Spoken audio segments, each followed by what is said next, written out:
வணக்கம் நண்பர்களே, இன்றைக்கி நம்ம பார்க்க போகிற video Vivo Y95 mobile customer மொபைலை கீழே ட்ராப் பண்ணதில் டிஸ்பிளே கிராக் ஆகி போச்சு. பாருங்கள், அட்டைப்பூச்சி மாதிரி இருக்குல்ல. வாங்க டிஸ்பிளே எப்படி மாற்றலாங்கிறத இந்த வீடியோவில் பார்ப்போம். ஸோ ஃபஸ்ட்டு நம்ம ஓப்பனரை வச்சு பேக் டோர் ஓப்பன் பண்ணிப்போம். பாட்டமில் கொஞ்சம் லைட்டாக அழுத்தம் கொடுத்து உள்ளே தள்ளுங்க. இந்த மாதிரி சின்ன கேப் கிடச்ச பிறகு ஃபுல்லாக அப்படியே ஸ்லைட் பண்ணுங்கள். எங்களுக்கு கொஞ்சம் எக்ஸ்பீரியன்ஸ் இருக்குது அப்படின்றதால கொஞ்சம் வேகமாக பண்ணுறோம். ஸோ மொதல் தடவை பண்ணுறீங்கன்னா கொஞ்சம் பொறுமையாகவே பண்ணுங்கள். ஓகே, இப்போ பார்த்தீங்கன்னா நமக்கு பேக் டோர் ஓப்பன் ஆயிடுச்சு. ஸோ இந்த ஃபிங்கர் பிரிண்ட்ஸு சென்சார் வந்து கட் ஆகாமல் எடுக்கணும். ஸோ அதுக்காக இந்த ஷீல்டும் அது மேலே இருக்க 3 ஸ்க்ரூவையும் கழட்டிடலாம்.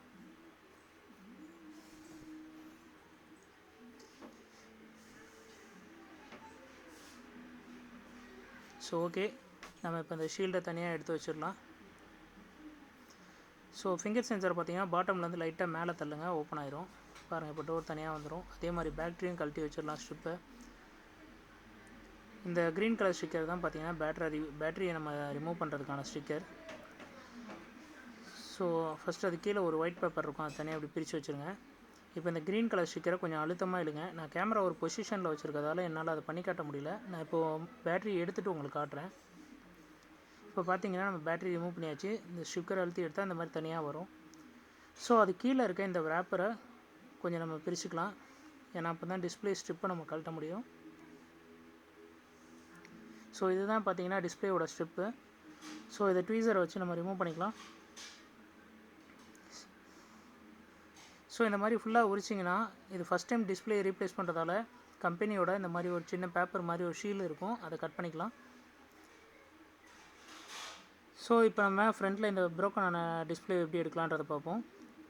ஸோ இந்த டிஸ்பிளேவோட கிராக்கான இந்த இடத்துல பார்த்திங்கன்னா ஒரு சின்ன கேப் இருக்கும். ஸோ இதில் வந்து அட்டையோ இல்லை ஓப்பனரோ ஏதோ போட்டு லைட்டாக ப்ரெஸ் கொடுங்க, உள்ளே போயிடும். போன பிறகு ஃபுல்லாக ஸ்லைட் பண்ணிக்கிட்டே வாங்க.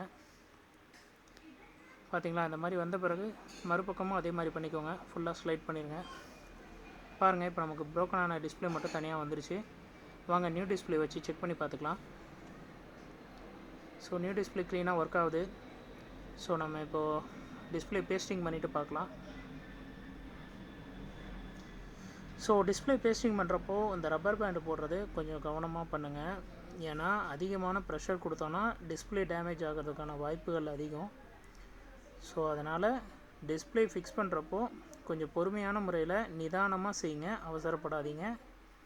இது இப்போ நமக்கு பேக் சைடு அந்த ஃபிங்கர் பிரிண்ட் சென்சாரை மாட்டி அந்த ஷீல்டு க்ளோஸ் பண்ணிக்கலாம். ஓகே, நம்ம கிட்டத்தட்ட எல்லாமே முடிஞ்சது. ரப்பர் பேண்டு கழட்டிட்டு மொபைல் ஃபுல்லாக ஃபிக்ஸிங் ஆன பிறகு எப்படி இருக்குன்றதை காட்டுறேன். இப்போ ஆன் பண்ணி செக் பண்ணிக்கலாம் டிஸ்பிளேவை.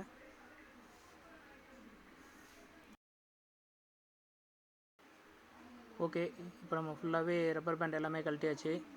டிஸ்பிளே ஃபிக்ஸிங் பாருங்கள், சூப்பராக உட்காந்துருக்கு. ஸோ டிஸ்பிளேவும் நல்லா நீட்டாக இருக்குது. கஸ்டமர் பாஸ்வேர்ட் போட்டு செக் பண்ணிட்டாங்க.